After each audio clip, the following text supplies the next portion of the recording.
কলি যুগের মহিমা।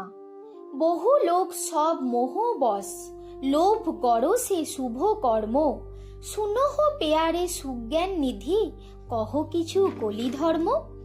ভাদ্র মাসের কৃষ্ণপক্ষের ত্রয়োদশী তিথিতে কলি যুগের উৎপত্তি হয়েছিল।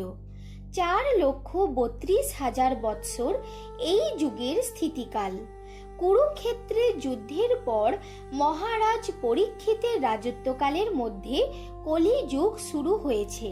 বর্তমানে 5,000 বছর গত হয়েছে। এই যুগের আরও 4,27,000 বছর বাকি রয়েছে। এই যুগের প্রভাবে কেউ আপন আপন ধর্মে থাকবে না। অনেকেই অধর্মে রত হবে ও অকর্ম কুকর্ম করবে।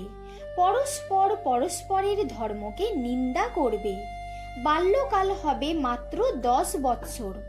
এই যুগে পুণ্য মাত্র 5 ভাগ এবং পাপ 15 ভাগ বর্তমান থাকবে। ভাগীরথী গঙ্গাই হবে এই যুগের শ্রেষ্ঠ তীর্থ। এই যুগে 48,000 বার সূর্যগ্রহণ ও চন্দ্রগ্রহণ হবে। সম্বল গ্রামে বিষ্ণু নামে ব্রাহ্মণের ঘরে কলি যুগের শেষ ভাগে ভগবান কল্কি অবতার রূপে আবির্ভূত হবেন। এই যুগের ব্রাহ্মণরা অপরকে উপদেশ দেবেন, কিন্তু সেই সব সৎকর্ম নিজেরা না করে কুকর্মে ব্যস্ত থাকবে। নারীগণ নিজ ধর্ম ত্যাগ করবে। তারা স্বামী, শ্বশুর, শাশুড়ি ইত্যাদি গুরুজনদের ভক্তি করবে না। তারা স্বামীর বিরুদ্ধাচারণ করবে।